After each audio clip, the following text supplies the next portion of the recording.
Hi, everyone. Wachimasli, RoseAnne Archibald, Nitishtigasan, Taykwa Tagamo Cree Nation. Hi, everyone. I'm coming to you today from my own home territory of Taykwa Tagamou Nation, and I welcome you all on the different traditional territories where you are today. First of all, I want to acknowledge the Creator, the world around us, and our place within it.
Hekaya wika kiano kapole me dolo oh hele oh heo ha wa wa wa we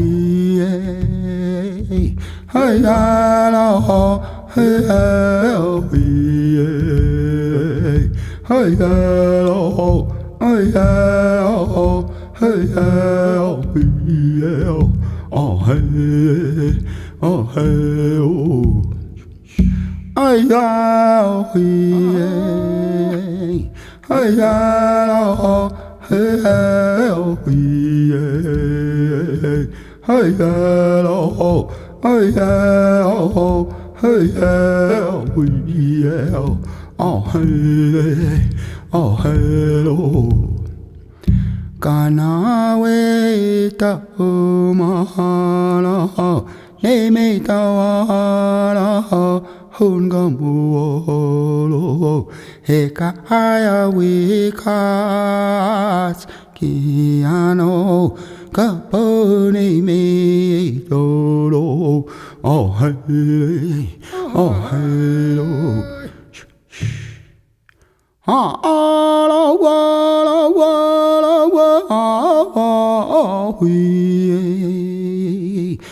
hello,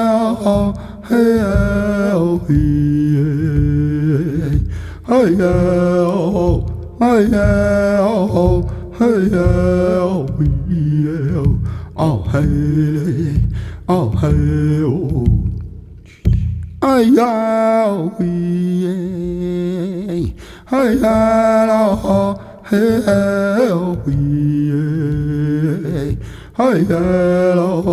hey hello, hey hello, oh hey, oh hey, oh.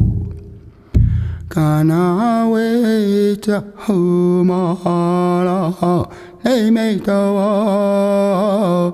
Hunga muolo, hekaya wikas kiano kapone me dolo.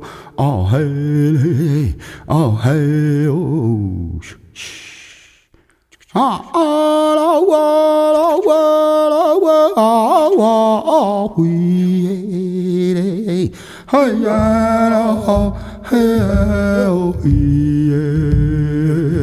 hey oh hey oh hey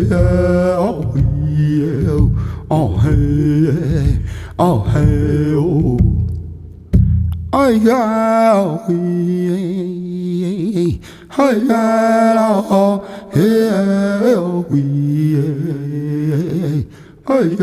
oh hey oh hey oh hey oh hey oh hello kana we ta humala Hey me tawara hunga muolo he kaya wikat kiano kaponi mi toro oh hello.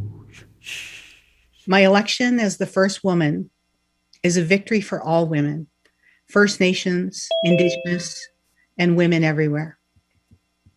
We saw a historic win with Gus Skydeer in Ganawaki as the first woman Grand Chief. Mary Simon was appointed as the first Governor General Indigenous woman. And the A.F.N chiefs have joined in this historical change. It's absolutely essential that women and girls everywhere can see themselves represented at the Assembly of First Nations in a leadership role. While my gender is important, it is not why I was elected. It is the 31 years of experiences at every political level that has gotten me here. Women are worthy. Women are capable. Women are highly skilled. Our colonial and patriarchal systems need to be deconstructed and dismantled so that women and gender diverse people can find a space in the leadership positions. The systems must be able to recognize women based on our ability to hold positions of authority and influence. Taking on this role gives women hope everywhere, not only that they can strive to be the national chief, but they will also know that they can pursue their own dreams and create their own history. My positive vision for the future encompasses a healthy Assembly of First Nations organization that strengthens First Nation communities. Further, First Nations sovereignty, jurisdiction, and inherent rights are at the center of my work. That those inherent in treaty rights will be recognized, honored, and implemented.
We do have a 100-day plan, which includes a number of items, but there are some key issues facing First Nations that I want to tell you that are in some way going to be a part of my 100-day plan. The recovery of our children at former residential schools is a priority.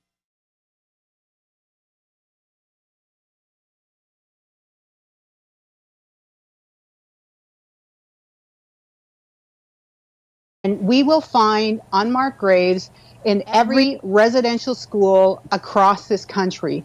And we have to really be cognizant, again, that these are little innocent children. These children did nothing wrong. These children did not deserve to die in residential school and be buried in unmarked graves.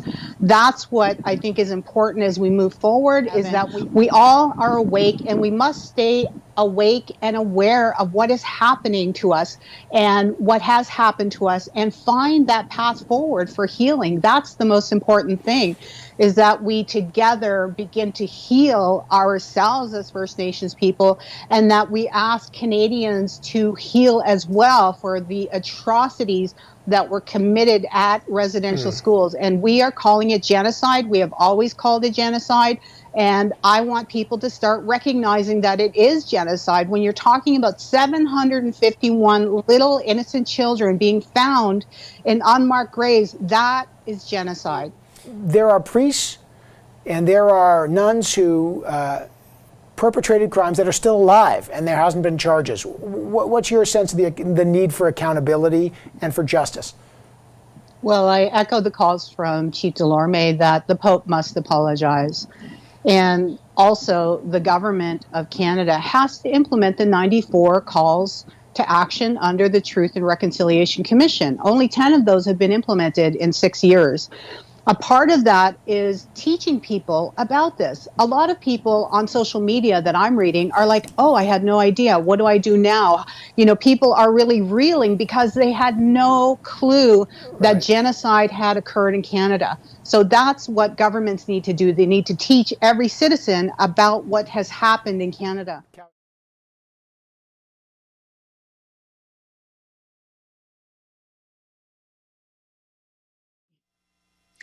There must be truth before reconciliation. I will support and advocate for resources for ongoing healing from intergenerational trauma, from colonization, particularly residential schools. As the new national chief, I'm going to be calling on our government partners to advance true reconciliation and build an action plan to implement all 94 TRC calls to action. With the recent recovery of our little ones, there is a healing path forward, and we can only get there by working together. Other issues that face our people are the implementation of the Missing and Murdered Indigenous Women and Girls Action Plan. This is a priority. Systemic racism in health and policing. I'm sorry, I have dogs in the room and there's somebody at the door. You know how it is working at home. In any case, we have to address systemic racism in our health system, within our full justice system, and within all of Canada. We have to face the climate change crisis that we are in. We're seeing wildfires in BC that are razing whole communities to the ground. We have to take action. Our earth is trying to tell us something. Our Mother Earth is crying out to us. And this is a priority for me as National Chief.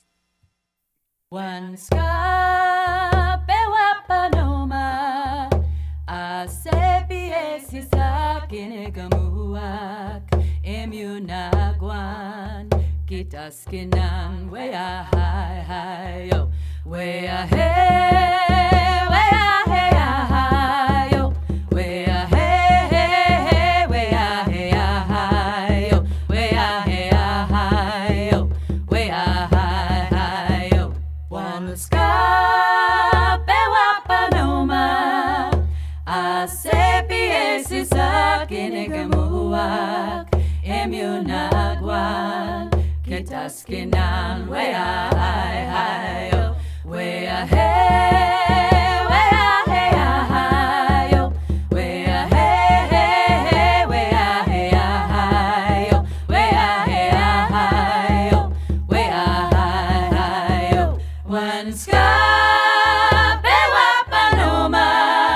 a sebi esisa kinegamua emunagwan Get us skin on way I, way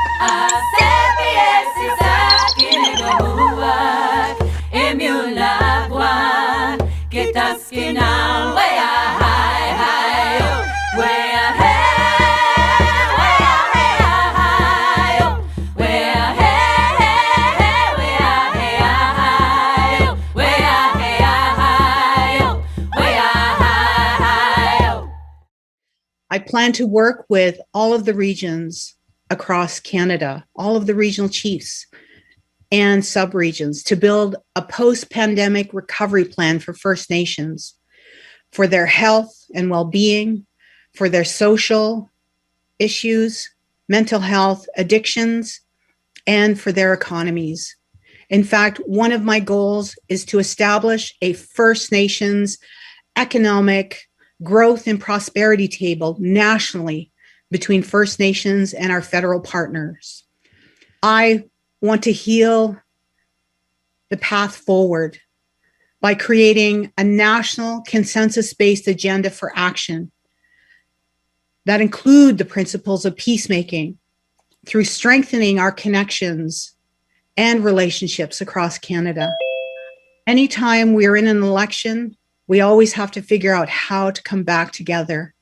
And I've always said, peace begins with me. And I will work to strengthen all of these connections and relationships across our country. I plan to fully engage women, youth, and two-spirited LGBTQIA plus peoples through empowerment, capacity building, and leadership development. I will uphold and defend and protect First Nations sovereignty and jurisdiction through the implementation and recognition of inherent and treaty rights in accordance with the basic human rights principles as outlined in the United Nations Declaration on the Rights of Indigenous Peoples.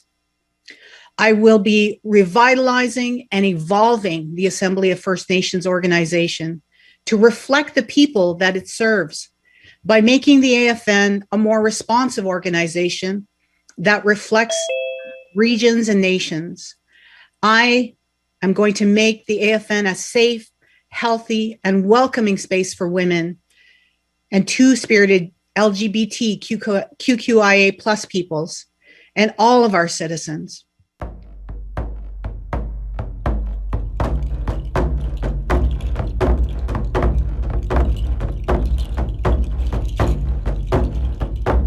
Wanna sky beat up on Omar. I say, BC, Sahinega Moa.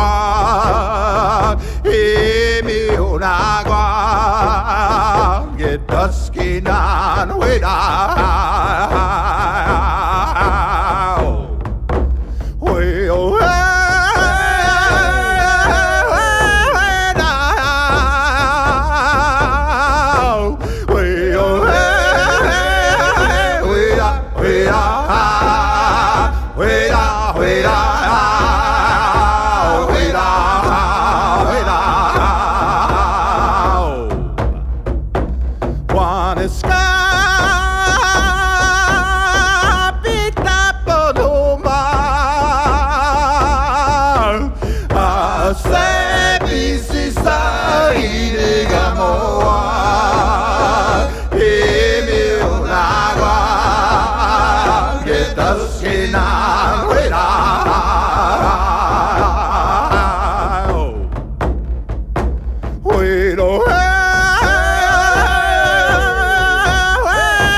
The name of this corporation is called the National Indian Brotherhood, which has a long historical link. And it's things like that that create a feeling that there isn't a place for women. It's small things like that that matter. It's language. It's what we say that matters. You can see how difficult it is for a woman to enter into a space like this with strength and dignity and love. And that has been the challenge for women, is that they have thought about this. There are amazing women out there, so many that I met on my journey, amazing, amazing, strong, powerful women who don't step up because they see what happens to women like Jody Wilson-Raybould, what has happened to me. They are witness to this. Even federally, we think about Catherine McKenna. You know, these attacks on women don't create safe spaces for women, but it's changing. And I was elected by a majority of male chiefs. That's important. It's important that 80% of the chiefs across Canada are men, and they elected me. And that to me speaks to the change that is happening, that our brothers understand the importance of creating space. And I want to thank Alvin Fiddler, who dropped out early. And he mentioned his daughters and his wife and all of us. I'm getting emotional right now thinking about how we all felt in that moment. And that's what we need. We need men to make room for us, and they have. Miigwech. My relationship with governments, no matter who they are, has always been nonpartisan. I look at the person who is in that position and I see them as a human being. And I know many people watched as I created a positive relationship between a conservative government and First Nations in Ontario. And that comes from a place of mutual respect and caring about the human being that is the prime minister, the human being that is the premier. And when you base your relationships in that kind of respect, only good things will happen. At the same time, I hold the government to account. You can ask the Ontario government about the many times we have been at loggerheads. I have the ability to, one, create space that is respectful and kind with other leaders, and at the same time, hold them to account. I'm holding two spaces within me. I'm not just one, hi, I'm going to be your friend all the time. That's not me. And so that's my plan moving forward. And I know that with that heart-centered approach, together with any government, we can move the yardstick. We can create quantum leaps of change. And that's my plan.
My grandfather was a chief in our community from 1921 till 1948, so about 28 years around there. And he actually passed away on his way to pick up my dad, who also was a chief in our community. He wasn't the chief then, he was about 10 years old. Where was he at the time? In residential school. And so it was my dad and his two siblings were in residential school. My grandpa was on his way to pick them up and he drowned because that was the system of transportation. It was in the river. That's how you got around in the north back in the day. How old was he when he died, your grandfather? I think he was like maybe in his late 40s, early 50s. I don't know the full details. And your father, of course, was in a residential school. Mm-hmm. So you have, I don't want to, be overly melodramatic about this, but you've got some tragedy in your background. Yeah. That you have had to deal with through your life. Mm-hmm. How have you done that?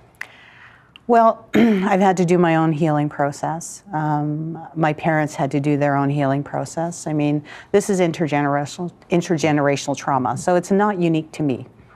This has happened to many people in our communities, and it's an ongoing process. It's a part of the colonization process. It's a part of the assimilation process, the destruction of families. It's ongoing. And for me, I've had to really, so for example, my dad, he suffered a lot as a result of not only did his dad die, but a year later his mom died. So he was an orphan. At about the age of 11, if I recall. Yeah, and so he, didn't have models for parenting and had to figure out ways to cope with his own trauma. And he was an alcoholic. I don't mind telling people that he struggled with alcohol, which is an issue that, again, is prevalent in our communities. That's how he coped with residential school. Yeah, and I think the important thing is that my mom, at one point when I was about 10, said to my dad, okay, this is not working and we have to change our lives. Our lives have to be improved. You have to not drink in our house. There's not going to be violence in our house. She kind of set down the rules of how we were going to begin to heal as a family. How did he react to that? He actually fell into line. He actually agreed with her. I think that he was also searching for healing himself. And so our lives were really transformed in that moment. And I think, again, that's a universal story for First Nations women who say, okay, this is enough. It's enough trauma and enough drama, and we want to begin to heal. And our family did begin to heal at that point. How important is it to you to be the first female chief in Ontario history? Very important. And not only for me, though. I've said this many times. When I won, I could see women in the audience because the way the election happens, excuse me, is all the chiefs line up behind you. And so there were women out there that I could see that were beginning to cry as on the last ballot. I could tell that I had won. And that was a really momentous feeling to know that this victory wasn't just mine, but it was for all the women that were in that room and all the women in Ontario, First Nations women, and maybe other women too. Do you think women lead in a different way than men do? Well, I can only talk about my own experience. And my experience is that I'm a heart-centered leader. A heart-centered leader? Heart-centered leader. Which means what? So I have been a leader for almost 30 years. And, there's political strategy and political knowledge, and those things are important in politics.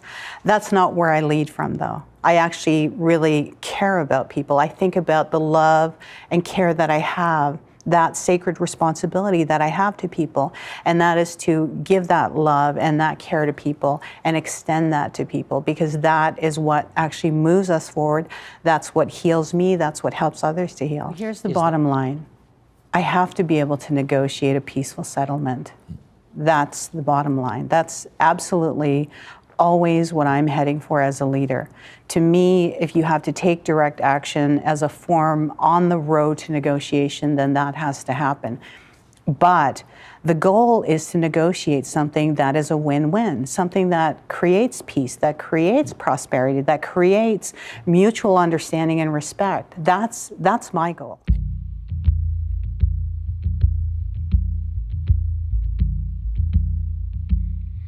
Hey yo, hey, hey, be a way, oh, hey yo, hey, be a way, oh, hey yo, hey yo, hey, be a way, oh, hey yo, remember me, when the sun comes up in the morning sky, there I will be, soaring with the eagle so high, feeling free. Remember me, down the road, hand in hand, you and me. Hello, hey, hey, be a way, oh, hey, hey, be a way, oh, hey, hey, hey, be a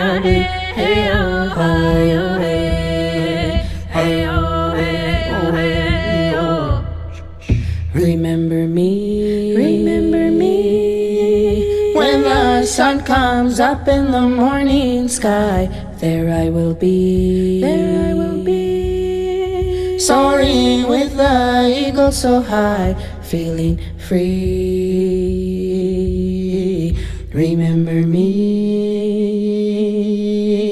down the road, hand in hand, you and me. Hey,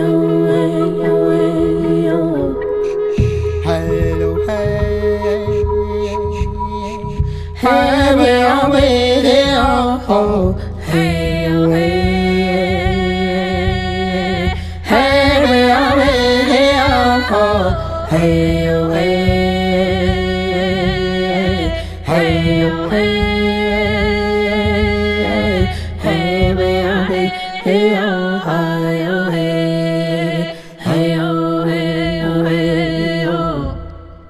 remember me, when the sun comes up in the morning sky, there I will be, soaring with the eagle so high, feeling free. Remember me, down the road, hand in hand, you and me. Hey, hey, hey, be a way, oh, hey, hey, be a way, oh, hey, hey, hey, be a way, oh, hey,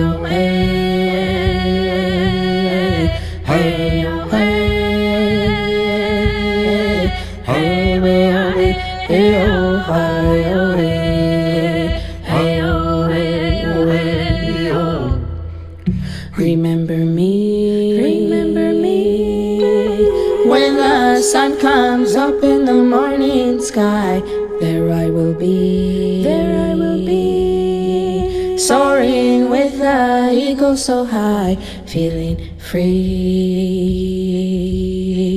Remember me, down the road, hand in hand, you and me. Hi away, away, yo.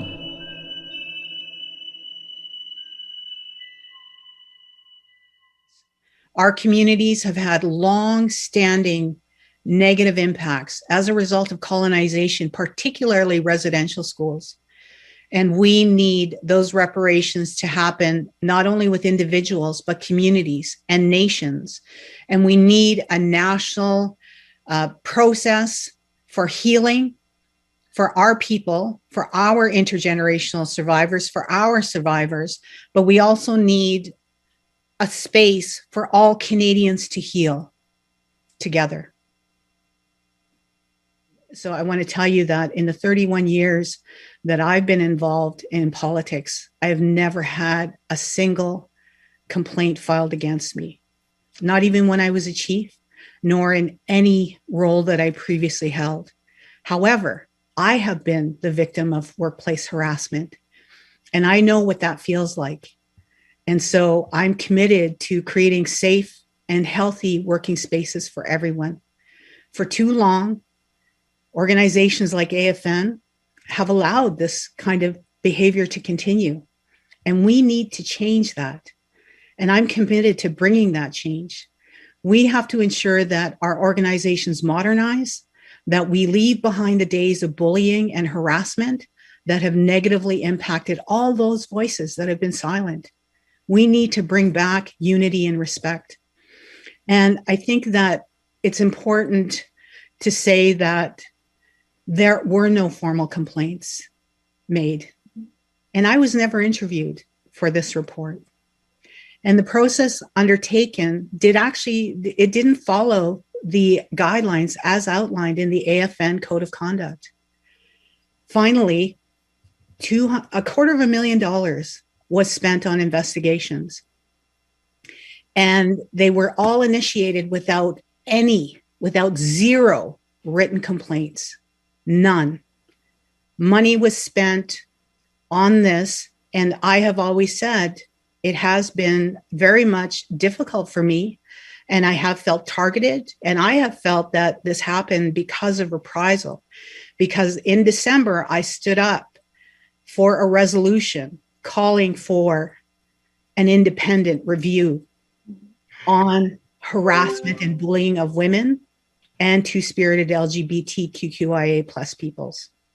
And that was the beginning of the journey for me. That's when the reprisal started immediately. Within a minute, I received an email from a chief, a harassment email harassing me right out of the gate. And I knew that because I spoke out, that there would be retaliation. The next step for me is to review my goals as set out in my platform document with chiefs, other national leaders, and regional chiefs. Much further ahead, there will be a planning process, more detailed work plans developed by the National Chief's Office, my staff.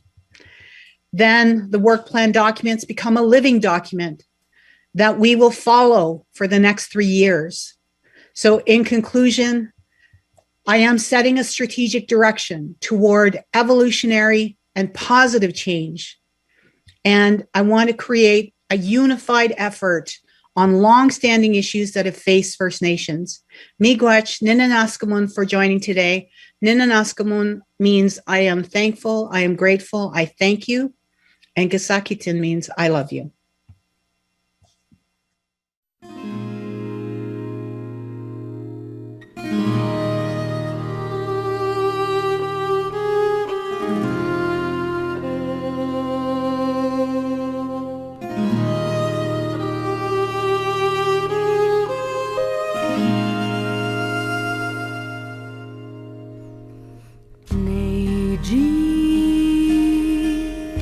Yagungwe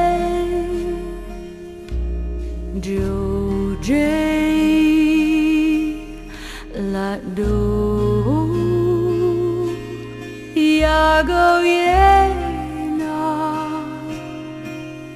Jagun sasay Aye chinado Jakun sasay Neji Yagungwe Joje Lado Yago Yena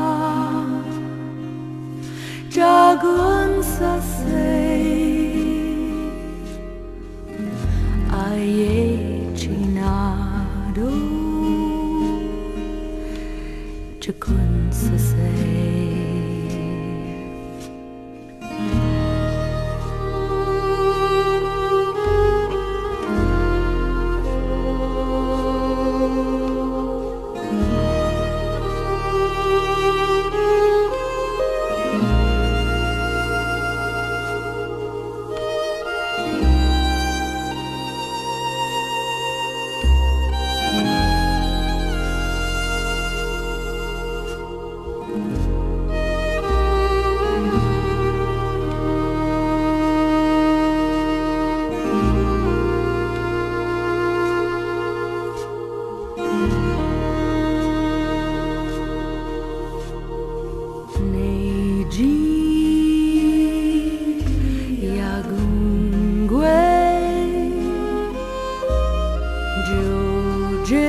Jakun Sasay